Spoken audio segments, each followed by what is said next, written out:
देखिए कोशिश तो बहुत दिनों से की जा रही थी कि पाकिस्तान पीपल्स पार्टी को ऑन बोर्ड लिया जाए, क्योंकि पाकिस्तान पीपल्स पार्टी की एक पॉलिटिकल हिस्ट्री है जो हमारे सामने है, जहाँ तक ह्यूमन राइट्स की बात होती है और डेमोक्रेटिक क्रेडेंशियल्स की और नॉर्म्स की बात होती है। तो पाकिस्तान पीपल्स पार्टी ने कभी ऐसा नहीं चाहा माजी में कि बिल्कुल। किसी भी सियासी जमात को सियासी धारे से बाहर निकाला जाए, बिकॉज पाकिस्तान पीपल्स पार्टी ने भी बहुत सफ़र किया माजी में। तो अभी जो सूरत हाल है, अब देखिए कि आज जिस तरह आपने कहा कि वफाकी काबीना ने इस मामले को मौखर किया, इनफैक्ट ये वफाकी काबीना के एजेंडे पे था ही नहीं। ये तो एक मीडिया हाइप है पिछले दिनों से, जो हमारे मुख्तलिफ वज़रा जो है अपनी प्रेस कॉन्फ्रेंसेस में ये बात करते आ रहे हैं कि पीटीआई को बैन किया जाएगा और वफाकी काबीना जो है वो इस बारे में फैसला करेगी। आज चूंकि एक मीटिंग हुई है, लेकिन ये मामला एजेंडे पे था ही नहीं। अब देखिए इसका असूल तो ये है कि वफाकी काबीना जो है वो ये फैसला करती है एक एग्जेक्टिव के तौर पे, और ये फिर मामला सुप्रीम कोर्ट में चला जाता है। जहाँ तक आपने ये बात की है कि आज मुख्तलिफ वज़रा ने ये बात की है, तो ये तो एक मीडिया कैंपेन दिखाई दे रही है, मोर ऑफ एन एक्शन। देखिए अगर हुकूमत समझती है कि ये एक इंतशारी टोला है, ये टेररिस्ट हैं, इन्होंने पाकिस्तान के साथ गद्दारी की है, तो फिर इतना डिले क्यों है? फैसला कर लेना चाहिए instead of coming on media every day and making a press conference. और वो एक हिजान की सूरत हाल पाकिस्तान में हमें दिखाई देती है कि हर खास अवाम ये सोचता है। 9 मई को बुनियाद बनाकर हुकूमत ये उसूली फैसला करने जा रही है कि पाकिस्तान तहरीक इंसाफ पर पाबंदी लगाई जाए, लेकिन अभी तक पाकिस्तान तहरीक इंसाफ के किसी वर्कर को इस बुनियाद पर सजा नहीं मिली। तो क्या पार्टी पर पाबंदी लग जाएगी? इतना आसान होगा? देखिए जहाँ तक आप पार्टी वर्कर्स की बात करते हैं, तो 9 मई के बाद देखिए बहुत सारे पीटीआई के वर्कर्स जो हैं वो पाबंद सलासल हैं, और वो जो कानून है मिलिट्री कोर्ट्स के हवाले से, वो अभी तक उसकी पिटीशन जो है वो पेंडिंग है विद द सुप्रीम कोर्ट। तो उसके ऊपर तो अभी तक फैसला नहीं हुआ कि क्या किसी सिविलियन का ट्रायल जो है वो मिलिट्री कोर्ट में होना चाहिए या नहीं होना चाहिए। इसके बावजूद पीटीआई का क्लेम है कि उनके बहुत सारे जो वर्कर्स हैं they are behind the bars. एक बात तो ये। दूसरा देखिए पाबंदी, अगर हुकूमत वाकई सीरियस है, आर्टिकल 6 को जो है वो इन्वोक करना है, पीटीआई को प्रोस्क्राइब करना है, तो कर दे।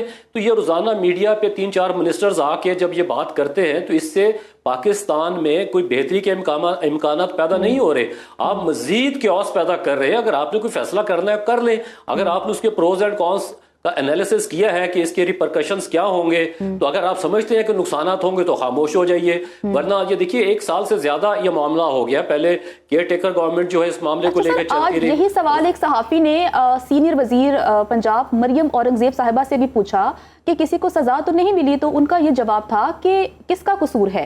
प्रोसिक्यूशन का कसूर नहीं है, अदलिया का कसूर है, जो कि पाकिस्तान तहरीक इंसाफ को फेवर कर रही है। देखिए मैं डिसएग्री करता हूँ मरियम औरंगजेब साहबा की इस बात से। इसलिए आज जो उन्होंने बात की, अभी उनका जो क्लिप, उनका जो वॉइस नोट आपने सुनाया, उसमें उन्होंने कहा कि देनी होगी। तो माई क्वेश्चन इज कि किसने देनी है? आपने या मैंने तो नहीं देनी सजा। ये तो पहले फैसला तो हुकूमत ने करना है।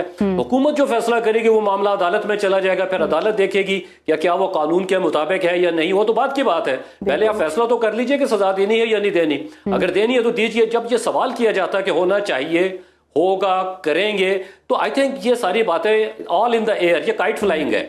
आप या तो अपनी सीरियसनेस शो करें कि जनाब हमने ये करना है, पाकिस्तान तहरीक इंसाफ को बैन करना है, हमने उन लोगों को सजाएं देनी है, तो आप करके दिखाइए। बाकी मामला लग तो यूं रहा है अपेरेंटली कि एक नैरेटिव बिल्डिंग की कोशिश की जा रही है, एक के बाद एक प्रेस कॉन्फ्रेंस करना, उसके बाद पाकिस्तान पीपल्स पार्टी की, जहां तक आपने बात की, नीम रजामंदी तो उनकी भी है। अब बाकायदा तौर पर क्या डिसीजन आता है वो तो देखना होगा, लेकिन इस नैरेटिव बिल्डिंग में आप नहीं समझते कि रियासती इदारों को एक बार फिर से आमने सामने ला खड़ा किया गया है? ये बिल्कुल आप ठीक कह रहे हैं। देखिए narrative building, I don't think it's a narrative building. Narrative तो आपने 9 मई से शुरू किया हुआ, 1 साल से ज्यादा हो गया, अगर नैरेटिव तो बिल्ड हो चुका। Basically now they are bearing this narrative. इस नैरेटिव पे आप लोग जो हैं वो तंग आ चुके हैं, उकता चुके हैं। लोगों के जो मसाइल हैं, बिजली के बिल हैं, महंगाई है, आप ये बताएं कौम को कि हम आपके लिए क्या कर रहे हैं। रोजाना इस बात पे प्रेस कॉन्फ्रेंस कर देना, लोगों को हुडविंक करना कि जनाब हम ये सजा दे देंगे, हमें ये करना है, हम ये करेंगे, इस किस्म की बातों से किसी को फायदा नहीं होगा। इससे कोई स्टेबिलिटी नहीं आएगी पाकिस्तान में। इससे आप देखिए आपकी इकोनॉमी को भी नुकसान होगा। आज देखिए आपका इंडस्ट्रियलिस्ट जो है अप इन आर्म्स है। अब बहुत सारे लोग ऐसे हैं जो समझते हैं कि पाकिस्तान में हालात जो है दिगर गूं होते चले जा रहे हैं। हर आने वाले दिन में बिजली की कीमत देख लीजिए, दीगर मसाइल है लोगों के। तो ये आपने जो करना है वो कीजिए। Let the people know every day on this basis. جس طرح آپ 4 پریس کانفرنس کرتے ہیں, آپ یہ کر کے بتائیں کہ آج ہم نے یہ کر دیا حکومت نے عوام کی ویلفیئر کے لیے, آج ہم نے یہ کر دیا اور یہ ہونے لگا ہے, اس کی اناؤنسمنٹ ہونے لگی ہے. وہ تو آپ کے پاس ہے کچھ نہیں. You don't have to sell اچھا سر, ایک تو اسٹیٹمنٹ آ رہی ہے بانی پاکستان تحریک انصاف کے حوالے سے کہ انہوں نے جیل میں صحافیوں سے بات کرتے ہوئے کہا کہ بالکل میں نے ایسا کہا تھا کہ میری گرفتاری کے بعد جی ایچ یو کے باہر جو ہے وہ احتجاج کیا جائے, دھرنا دیا جائے, جس کو بنیاد بنا کر اب انہیں جو ہے وہ ان پر کیسز چلائے جائیں گے, 9 مئی کے مقدمات بنائے جائیں گے. اس پر آپ کیا کامنٹ کریں گے, کیونکہ بہت سے حلقے کہہ رہے ہیں کہ انہوں نے ایسی گفتگو نہیں کی, آپ اس پر کیا کامنٹ کریں گے؟ دیکھیے, جب بانی تحریک انصاف سے یہ بات ہوئی جرنلسٹ کی وہاں پہ, تو انہوں نے کہا تھا کہ میں نے یہ جو اخبارات میں بھی چھپا اور ٹی وی چینلز پہ آیا کہ انہوں نے یہ ایک کال دی تھی. اچھا, اب کیا کال یہ دی تھی کہ ایک پرتشدد احتجاج ہوگا یا ایک پرامن احتجاج ہوگا, یہ دونوں چیزیں اس کال کے کانٹیکسٹ میں مسنگ تھی. اس کے بعد آپ دیکھیے کہ پی ٹی آئی کے جو رہنما ہیں انہوں نے بعد میں اس کو کلیریفائی کرنے کی کوشش کی کہ ہی ڈڈ ناٹ مین کہ یہ ایک پرتشدد وائلنٹ احتجاج ہوگا. آج سلمان اکرم راجہ صاحب نے بھی یہ بات کی ہے کہ انہوں نے ایسی کوئی بات نہیں کی. تو میرا خیال ہے کہ کلیریفیکیشن کے بعد کلیریفیکیشن آ رہی ہے, تو اب تو یہ پی ٹی آئی کے جو بانی چیئرمین ہیں وہی یہ بتا سکتے ہیں what did he actually say. کیا وہ میڈیا پہ آتے ہیں, اگر آگے بتا سکتے ہیں تو میرا خیال ہے کہ بعد میں تو کلیریفیکیشنز بھی آتی ہیں سم ٹائمز, باتیں جو آؤٹ آف کانٹیکسٹ بھی جو وہ ہمارے سامنے آتی ہیں, تو اس کا ایک پورشن لے لیا جاتا ہے تو دوسرا پورشن رہ جاتا ہے. تو وہ میرا خیال ہے کہ ایک ایسا اگر پی ٹی آئی کے لوگ کہہ رہے ہیں کہ انہوں نے یہ نہیں کہا تھا, تو ان کو ایک کسی فورم پہ آ کے یہ بات کرنی چاہیے, ثبوت دینے چاہیے کہ جناب ہمارا مقصد پرتشدد احتجاج نہیں تھا اور بیچ میں کوئی ایسے عناصر آ گئے جنہوں نے تو پرتشدد بنا دیا اس کو. تو یہ باتیں تو ہونی چاہیے کسی فورم پہ.